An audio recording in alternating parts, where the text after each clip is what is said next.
Welcome back for a special edition of my weekly transit report.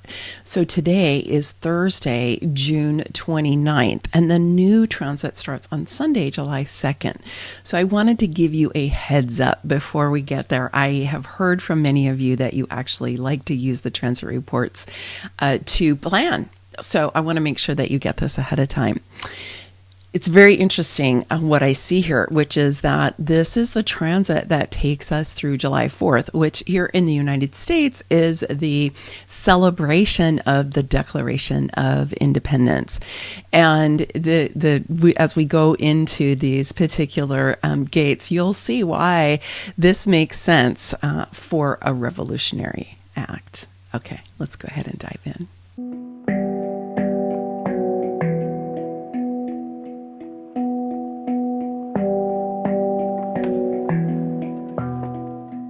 First, a big picture comment, which is that in the transit that we're currently in, we're actually in the logic circuit. Okay. And if you haven't checked that one out, you can go and watch the transit report that I released last Sunday and check it out. So, because it's a logical energy and it's in the root center. But this week, we're going to be also in the root center, but we're moving into the knowing circuit.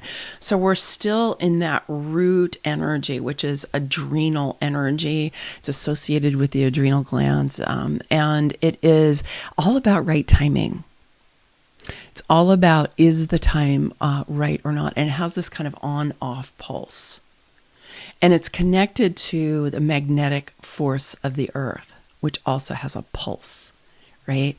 So one of the ways we can benefit from root energy is by developing our relationship to the earth. For those of you who generally have this open, a lot of times I recommend please sit on the earth so you can get that root energy connected to, the root of us all, and to help you to get a bit of a sense of what the power of the root is all about. But during this transit, and for the next couple of months, I talked about this in the last transit report, everybody's going to have a defined root and everybody's going to have a defined sacral because we have that 360 defined through the end of August. So you're going to get to feel that root energy if it's open on you, and you're going to get to feel that sacral energy if you're a non-sacral being. So it's going to be a very interesting time for a lot of us. So just as a reminder, the knowing circuit is individual circuitry. It's here to be different. It's here to bring change. It does not fit in. It is the source of the evolutionary impulse coming from the creative intelligence of the universe that runs through the human design chart. And that means it's running through your energy system. And so we all have it. And the knowing circuit is huge. It's the biggest of all of the subcircuits by a lot. And it is really part of our birthright. And yet it's so little understood. It's totally not understood outside of human design. And even inside of human design, a lot of times it's considered a little bit of a challenging energy, the individual circuitry, and particularly the knowing circuit. I have a lot of individual circuitry, and my primary circuitry is the knowing circuit. And yes, that especially when I was younger, there are aspects of it not fitting in, always thinking different, kind of being, having just ideas and perspectives and things I wanted to do that were really different. Yeah, that can be challenging. Absolutely. In a culture that teaches you to conform, which our culture does. Because that way it gets us to buy more stuff, right? Consumer culture is all about conforming and using what we buy to fit in. But that's not really in our highest good, is it? Right? I mean, you don't want to have to conform. You want to be able to be you. And so the insights and the blessing of the knowing circuit is it helps us get in touch with what's actually true for each one of us more individually. So we've got the knowing circuit lit up here in where the sun and the earth are, and also that channel, that 360 is there, and there's even other activations going on right now. But let's go ahead and focus on where the sun and the earth are. So the sun will be moving into the gate 39, and the earth will be moving into the gate 38. These two gates are on opposite sides of the mandala, and they always show up together, pretty much, in a sun and earth chart. And they are, like I said, they're coming off the bottom of the root center. They're in the knowing circuit, and they are pretty intense energies, and they can be challenging. And when you learn how to work with them, then you can use them to your advantage very, very much. So let's talk about that. So the earth is moving into the gate 38, which is on the root center. And in traditional human design, it's known as the fighter. And in quantum human design, it's known as visionary or the visionary leader. This is often affectionately known as the Martin Luther King gate, because it's the energy for fighting for what you believe in. I call it the stake in the ground energy. It's like, what do you believe? What do you care about? What truly matters to you?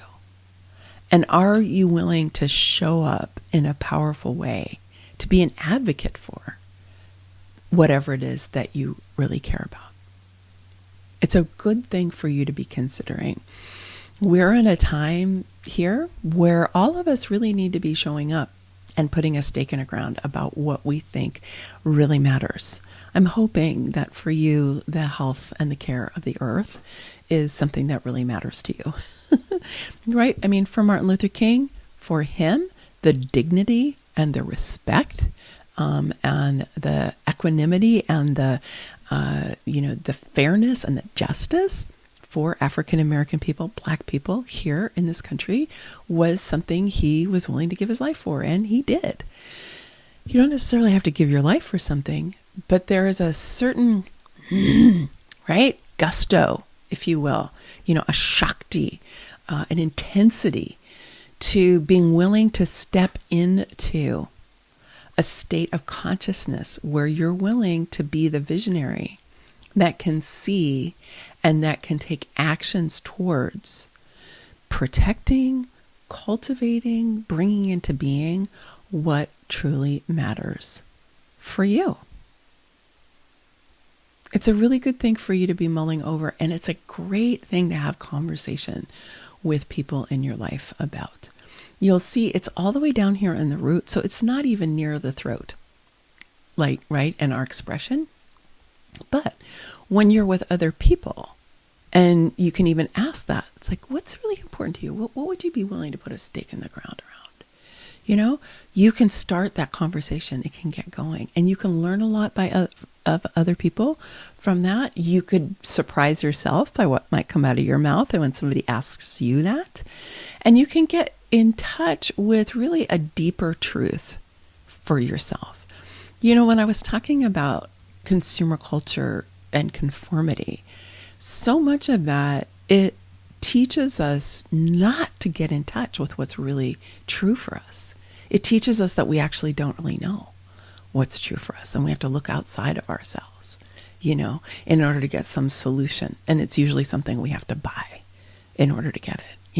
It's like, I'm not pretty enough, so I have to, get expensive jewelry and expensive clothing and do, I like to do my hair, but, do my hair and my makeup and everything, out of an attempt to show up as some ideal, right?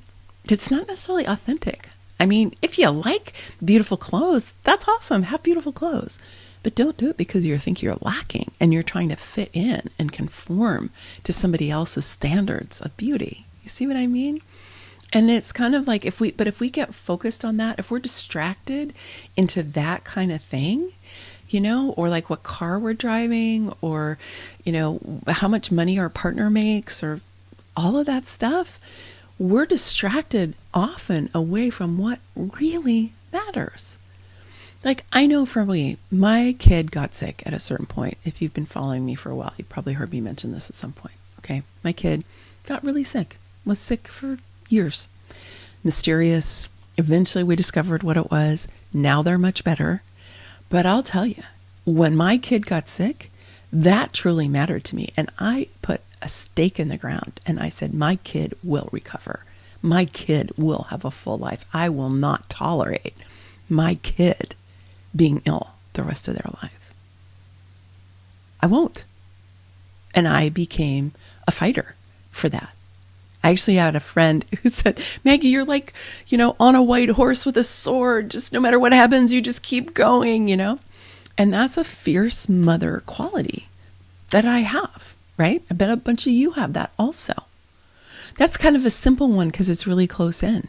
But writing my book on feminine sovereignty, that whole book is a stake in the ground, which is about how do we grow ourselves into the people who can face and address the big challenges we have in the world today. It's totally a stake in the ground, Gate 38 book, which I will tell you about soon. It'll be out in the fall, right?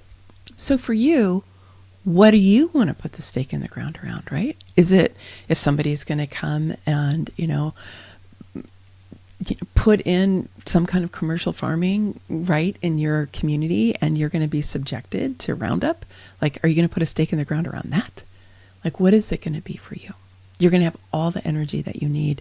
And it's really a great, even though it's individual circuitry, it's really good to partner with others around this. Okay, so you want to ground yourself in that deep sense. When you do so, then you can actually use the energy of the Gate 39 appropriately and effectively. So the Gate 39 is known as Provocation in traditional human design or Re-Calibration in quantum human design. I have both of these gates in my chart and I know them really well. And that 39 can definitely be provocative. And I know when I was younger, before I knew what any of this was, sometimes things would come out of my mouth that were really provocative. And I'd be like, oh, that was interesting. I wouldn't necessarily always intend that that's what I was going to do, but it's what happened. And sometimes it was well received and sometimes it wasn't. And when I learned what it was, I was like, oh, but it's on the root center. It's all about right timing. So being provocative can be very effective for helping to break patterns, helping to break beliefs that are not serving myself or others. I use this energy a lot when I'm mentoring with people because part of my job is to help them to identify and break up patterns that are not helpful to them, right? That's part of why they hire me to be their mentor. But I need to do it at the right time when they're ready for it. And also because they've reached out and said, yes, I want your support. It's not the kind of energy you just want to let fly at a party because it's the knowing circuit. So maybe you saw something or felt something or knew something about somebody and then something flew out of your mouth that was provocative. It's not the best way to do it. So you want to really grab a hold of that energy. And when you're grounded in what really matters to you, then you'll be able to sort through when do you want to use that energy of provocation or of calibration, bringing things back into alignment, right? Recalibrating. You'll have a better sense of when to use it and when to just, keep your mouth shut. Even if you're absolutely right about the download that you got about somebody or a situation, you only want to share that if it's going to be helpful, right? If it's the right time, the right people, they're ready, and all of that. The mate of the 39 is the 55, which is an emotional energy. It's on the emotional solar plexus. It's not defined in this transit. But it's helpful to know what it is to understand that provocation a little bit more, which is that it's the gate of abundance in quantum human design. And it's about the abundance of knowing that you're going to have what you need when you need it. It's not the abundance of accumulation, having a huge stock portfolio or, tons of money or a huge piece of land. It's not that kind of abundance. It's the abundance of understanding that the universe has your back and that you are going to have whatever it is that you need when you need to have it, right? So that provocation, that recalibration, in part, is about breaking up our beliefs in scarcity, like that there isn't enough for us, that I'm going to have to compete with others. I'm going to have to do better than others. I'm going to have to, put other people down in order for me to get what I want, right? If somebody else gets something, I'm not going to get something, which is a lot of how we've been trained. It's actually how you disempower a populace, is to set people against each other, which is part of what colonialism has done with us, right? Colonialism, capitalism, has all consumer culture. It's taught us all of that, right? To that we have to be better than other people, right? Or we're afraid that we're not as good as other people. A lot of times those two things go together, actually, right? And then we strive based in a fear of scarcity. And so then we accumulate, or we try to accumulate out of fear, but that's not ever going to make us feel happy or satisfied, because it's false, right? What's really true is understanding that you're going to have what you need when you need it, as long as you're tapped into the creative flow of the universe, which is what human design teaches us to do. When we do that, and again, the 39's in the knowing circuit, so it's going to help you bring through the kind of guidance that you need in order to ensure that that happens. So it's a recalibration of our understanding of value and our understanding of scarcity and abundance, and that it's not about hoarding, and it's not about taking away from others, or exploitation or extraction. It's not about any of those things. Yeah, it's a powerful transit that we've got here. Grounding yourself in what really matters to you, breaking up your own inner patterns of scarcity, right? Your own attachments to believing that you have to have more and more and more, or your fear that you're never going to have enough. Breaking up those inner patterns and then supporting other people to do that as well when the time is right and when they are ready and they're interested. So I hope you can see this configuration of the 3839 is a ripe for the Declaration of Independence on July 4th, 1776. You can see here is the chart of that day. And here's the 3938, right? So talk about a day to put a stake in the ground about what really matters to you, and to be able to use the energy of provocation, right, to recalibrate things and break up patterns of scarcity, and to be able to stand in the sense of, we got it. We got what we need. We're going to be okay. We're going to be able to have what we need when we need to have it, right? And we're visionaries. We're seeing what's possible. So as we move into this July 4th, for those of us who are here in the United States, my invitation for you is to consider, so when I think back, what's my relationship to the Declaration of Independence? I think we all know by now that this is a ideal that has yet to be realized, right? That all people are created equal. Some of us really believe that. Some of us are aiming to recreate a world in which that is the norm, rather than just an ideal. There are people who are actively in our country right now operating 100% against that, right? Who are legislating against populations in our country and trying to outlaw them, right? And so there's you could call them culture wars if you want. But this is a really good time for you to reflect, especially going into this holiday, and asking yourself, what really matters to me? Not because I'm going to ask you to pick a side and to fight the other side, like is being kind of put out there to you in the media and all of that, but more because it's important for you to have a really clear sense about what that is for you, because it will guide you in your life. It'll guide you. It'll be a way for you to make decisions about where to put your attention, your energy, your money, right? Your time. And it's really not worth it to live a life where you don't know that and you're not living in alignment with it. And we also have to update it. So even if you've done this before in your life, you might want to do a refresher. I'm going to. I'm absolutely going to.